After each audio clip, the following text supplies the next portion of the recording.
नमस्ते, नमस्कार, सलाम, प्रणाम, दंडवत बंदगी। इससे पहले आप सभी ने सुना किस तरह माता लक्ष्मी मनोरमा नाम की अप्सरा को भेजकर कबीर साहब की परीक्षा ली और मनोरमा को एक न चला और वह चली गई। इसके बाद सतगुरु के सामने भगवान विष्णु प्रकट हुए और कबीर साहब में और भगवान विष्णु में वार्तालाप हुई, सत्संग हुआ।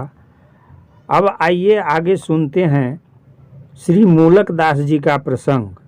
मूलक दास जी कौन थे और सतगुरु से कैसे मिले। उसके बाद सुनते हैं पूर्वी संभाग की यात्रा। संत मंडली पूर्वी संभाग कैसे गए और व्याघ्रसर बक्सर में बक्सर के नाग योगी का उद्धार कैसे सतगुरु किए और मिथिला प्रदेश के पंडितों से सतगुरु का कैसे शास्त्रार्थ हुआ।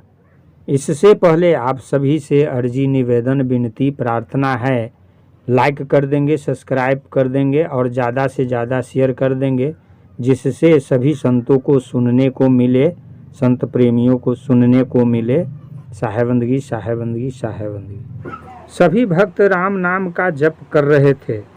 तब तक इसी बीच में श्री मूलक दास जी आ गए, जो बड़े शांत चित्त से साहब को नमस्कार करके बैठ गए और उनसे साहब ने कुशल क्षेम पूछा। श्री मूलक दास जी ने कहा, प्रभु मुझे राम मंत्र मिलना चाहिए, उसी के लिए मैं आपके पास आया हूँ। श्री मूलक दास की उक्त बात को सुनकर साहब ने कहा कि आपको मंत्र देने की एक शर्त है। यदि आप गृहस्थी में रहना चाहे तो मैं श्री राम मंत्र दूंगा, नहीं तो आपको राम मंत्र देना संभव नहीं है। श्री मूलक दास जी ने कहा कि हे प्रभु, यदि मुझे घर में ही रहना होता तो मैं आपसे राम मंत्र नहीं लेता। उस दशा में मैं तो शिव मंत्र लेता, लेकिन अब मैं घर में नहीं रहना चाहता, इसलिए मुझे राम मंत्र दीजिए। इस पर साहब ने श्री मूलक दास जी से कहा कि जाओ, तुम अपना सारा धन गरीबों को लुटा दो, तब मैं तुम्हें राम मंत्र दूंगा। साहब की इस बात को सुनकर श्री मूलक दास ने कहा कि प्रभु आपकी जैसी आज्ञा मुझे शिरोधार्य है। इतना कहकर श्री मूलक दास जी अपने जन्मभूमि प्रतिष्ठान कुशीदंत नगर में चले आए और वहां की सारी संपत्ति को 4 भाग में कर दिए। एक भाग पुत्र को, दूसरा भाग पत्नी को, तीसरा भाग दीन दुखियों को और चौथा भाग हरि भक्तों को देकर पुनः श्री गुरुदेव की शरण में आ गए और वहाँ का सारा समाचार गुरुदेव को कह सुनाया, जिसे सतगुरु पहले ही जान गए थे। श्री मूलक दास के इस व्यवहार से साहब बहुत प्रसन्न हुए और उन्हें तुरंत ही श्री राम मंत्र का उपदेश देकर बोले, तुम देश विदेशों में जाकर श्री हरि की भक्ति का प्रचार करो और जो राम से बिछड़े हुए लोग हैं उनको भगवान के शरणापन कर दो, क्योंकि यही परम भजन है जो कुमार्गियों को सुमार्ग पर लावे। ये मूलक दास जी कबीर साहब के समसामयिक थे, उनके शिष्य में थे और कबीर साहब के साथ बहुत समय तक रहे। इनका भी घर प्रयाग क्षेत्र में ही सुना जाता है। इसके बाद में भी एक मूलक दास जी हुए हैं, जो 17वीं शताब्दी में हुए हैं। कुछ समय तक गुरुदेव की शरण में रहकर श्री मूलक दास जी उनके उपदेशानुसार देशाटन करने लगे। बोलो भाई श्री राम नाम की जय। इस प्रकार कहते हुए देश के कोने कोने में श्री राम भक्ति का प्रचार प्रसार होने लगा। यह भक्ति द्रविड़ देश में प्रकट हुई थी और जिसे श्री रामानंदाचार्य जी ने उत्तर भारत में लाया एवं उस पराभक्ति का प्रचार उनके परम शिष्य सतगुरु कबीर ने 7 दीप 9 खंडों में किया, जिससे संसार कृत्य हो गया। उसी अनपायनी भक्ति द्वारा सनातन धर्म की रक्षा हुई। आज तक कबीर पंथ उसके प्रचार प्रसार में लगा हुआ है। इस प्रकार संत मंडली देश के प्रत्येक भाग में उक्त पराभक्ति आत्मचिंतन का प्रचार करती रही और बहुत समय तक काशी में रहकर भूले भटके लोगों को सुमार्ग पर लाती रही। अब आइए सुनते हैं पूर्वी संभाग की यात्रा कैसे हुई, सतगुरु साहब कैसे गए।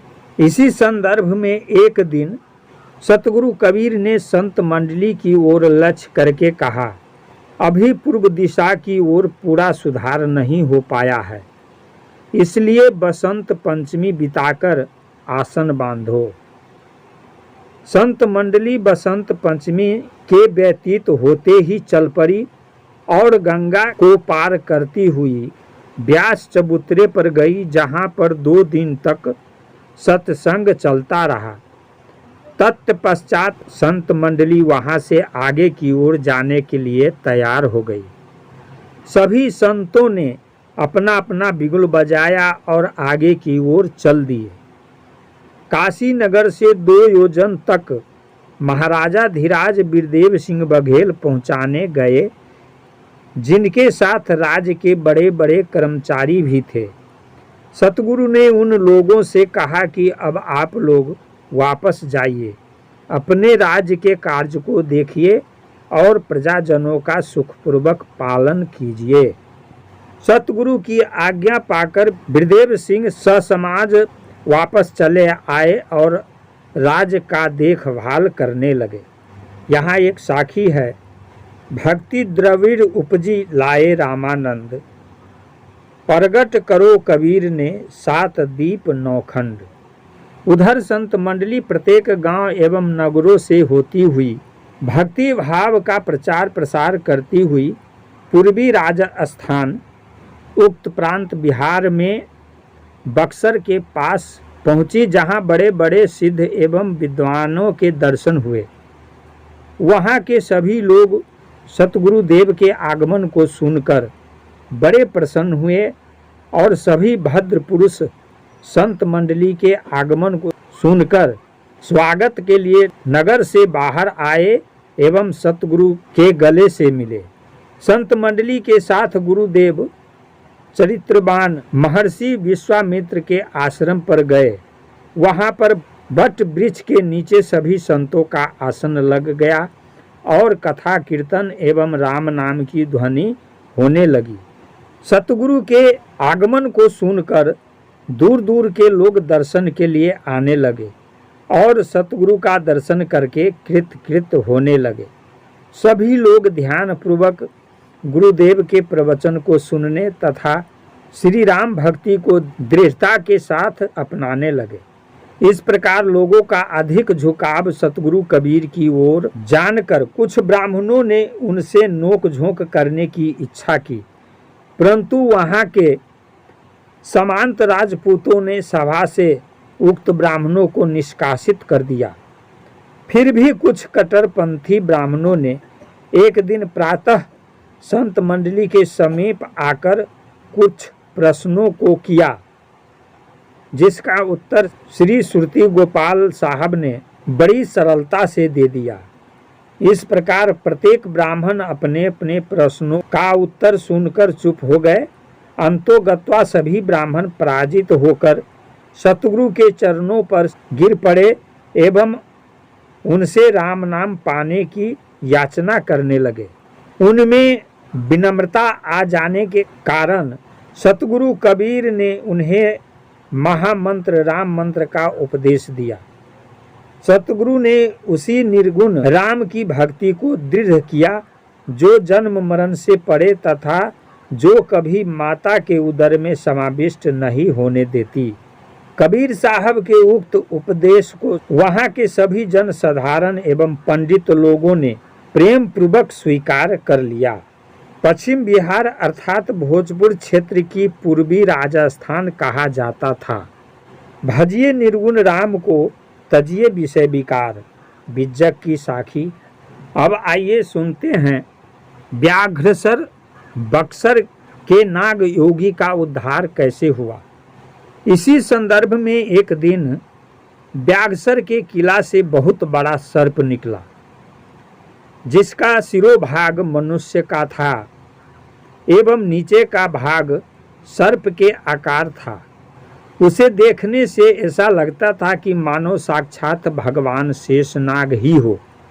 उक्त सर्प के आगमन को सुनकर सतगुरुदेव ने उसके लिए एक आसन बिछवा दिया और उसके आने पर उसे गले से लगा लिया तथा उससे कुशल क्षेम पूछा।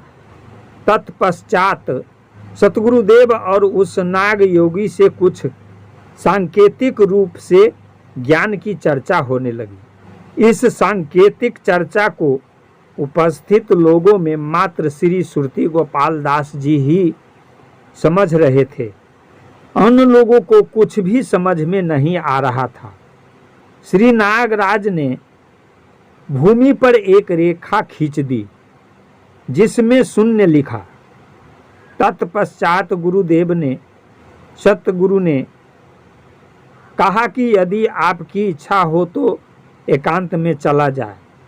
इस बात पर नागराज ने कहा, प्रभु मैं तो बहुत दिनों से आपकी आशा में ध्यान लगाए बैठा था। अब मुझे आप इसी स्थान पर राम तत्व को समझाइए। इसके बाद साहब ने श्री सुरती गोपाल दास जी से कहा, गंगा जल लाओ। गंगा जल आया। तत्पश्चात सतगुरु कबीर ने इस गंगा जल में अपनी अंगुली से चिन्ह किया, जिसको देखकर नागराज मुस्कुराए और फिर उदास हो गए। साहब ने कहा कि उदास होना योगियों के लिए अच्छा नहीं है। आपके भीतर जब तक योग तत्व का अभिमान रहेगा तब तक शून्यता ही रहेगी। जब आपको राम भक्ति समझना है तो योग के अभिमान को त्याग कर श्री हरि की भक्ति अपनाइए, तभी आपका कल्याण होगा, अन्यथा सदैव शून्यता ही रहेगी। गुरुदेव की उक्त बात को सुनकर हाथ जोड़कर नागयोगी साहब के चरणों पर गिर पड़ा। साहब ने श्री सुरती गोपाल साहब से कहा कि वत्स, अब ये महात्मा राम तत्व जानने के अधिकारी हो गए हैं। सतगुरु ने कहा कि हे योगीराज, राम तत्व बहुत निगूढ़ है, वह विनम्रता से ही प्राप्त होता है। जो राम है वह अपनी आत्मा है। यही चिंतन अहर्निश करना चाहिए। रसना से सदा राम राम जपे और उस रूप में रमने वाले राम को सभी प्राणियों के भीतर देखें। जैसे आकाश एक होते हुए उपाधियों से अनेक दिखता है, उसी प्रकार से यह आत्मा एक है, परंतु घट रूपी शरीर के अनेक होने से बहुत भासता है। पर राम तत्व एक है और वह सबों की आत्मा है तथा वही राम इस संसार का मूल कारण है। वह आपसे भिन्न नहीं है, वही सब कुछ है। इसी प्रकार से चिंतन करना परम भजन कहा गया है। जब तक आप अपने से भिन्न राम को समझिएगा तब तक अनंत युगों तक आप जन्म मरण के भागी बने रहेंगे। सतगुरु की बात सुनकर श्री नाग योगी बहुत प्रसन्न हुए और गुरुदेव से राम नाम की दीक्षा लेकर अपने स्थान पर चले गए। उस योगी के चले जाने पर संतों ने गुरुदेव से पूछा, प्रभु ये कौन थे जिन्होंने आश्चर्यमय रूप को धारण किए हुए थे और उन्होंने आपसे सांकेतिक भाषा में सत्संग किया। संतों की बात को सुनकर साहब ने कहा कि वे महात्मा बड़े योगी थे। वे इसी व्याघ्रसर के किले में रहते हैं। वे किसी से मिलते नहीं, इच्छा रूपी है। जब उनके मन में जो इच्छा होती है वही बन जाते हैं। अभी उनको आत्मज्ञान नहीं हुआ था, इसलिए मेरा आगमन जानकर यहाँ आए हुए थे। अब उनको सही मार्ग मिल गया है, जिससे वे परम शांति के लाभ से लाभान्वित होंगे।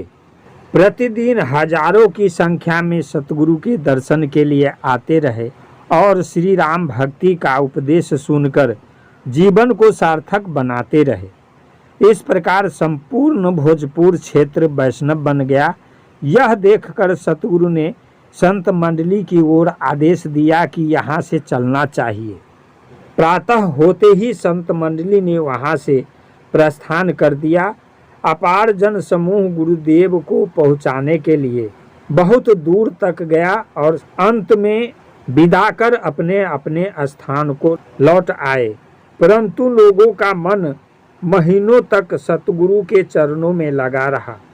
सतगुरु की चर्चा बारंबार होती रहती थी।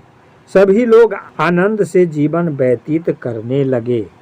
उधर संत मंडली प्रत्येक गांव एवं नगरों में भ्रमण करती हुई पाटलिपुत्र, गया, पलामू आदि मगध के पूरे इलाकों में राम भक्ति का प्रचार प्रसार करती हुई मिथिला प्रदेश में पहुंची, जहां पर अनेक मैथिल पंडितों एवं तांत्रिकों से भेंट हुई और कई महीनों तक मैथिल प्रदेश के खगड़िया, दरभंगा, मुंगेर, समस्तीपुर, चंपारण अर्थात अंग देश एवं मिथिला देश के कोने कोने में भगवत भक्ति एवं राम चर्चा होती रही।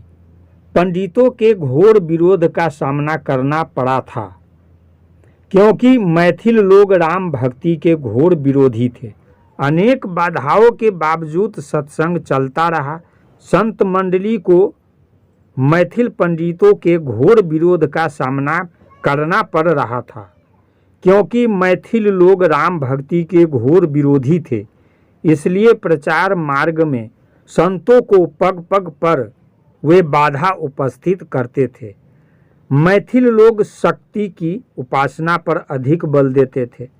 राम नाम की भक्ति का वे विरोध करते थे। मैथिलों तथा संत मंडली से तिरहुत प्रदेश में बहुत बड़ा शास्त्रार्थ हुआ, जिसमें सभी को पराजित कर श्री सुरती गोपाल साहब विजयी हुए। जो तांत्रिक थे वे सब साहब के हुंकार मात्र से नष्ट भ्रष्ट हो गए। अंत में सभी लोग राम भक्त हो गए और जो शाक्तों में अधिक कट्टर थे वे सब दूसरे क्षेत्रों में भाग गए। वहाँ केवल शाक्तों और वैष्णवों की श्रेष्ठता का प्रपंच था। शाक्त कहते थे कि मेरा आदि मत है और वैष्णव मत अवैदिक है, परंतु वहाँ पर सतगुरु कबीर साहब ने वैष्णव मत को अनादि सिद्ध कर दिया। अंतोगत्वा वहाँ के सभी शाक्त एवं शैव राम भक्त हो गए तथा परम शांति का लाभ उठाने लगे। उनमें से अधिकांश लोगों ने पहले ही सतगुरु कबीर के सिद्धांत को अपना लिया था। पराजित होने के बाद शेष ब्राह्मण भी गुरुदेव के अनुगामी बन गए और राम भजन करने लगे। नमस्ते, नमस्कार, सलाम, प्रणाम, दंडवत बंदगी। अभी आप सभी ने सुना मूलक दास जी का प्रसंग, पूर्वी संभाग की यात्रा का प्रसंग, व्याघ्रसर बक्सर के नाग योगी का उद्धार कैसे हुआ उनका प्रसंग, और मिथिला प्रदेश के पंडितों से शास्त्रार्थ हुआ उसका प्रसंग। फिर आगे मिलते हैं। साहेबंदगी, साहेबंदगी, साहेबंदगी।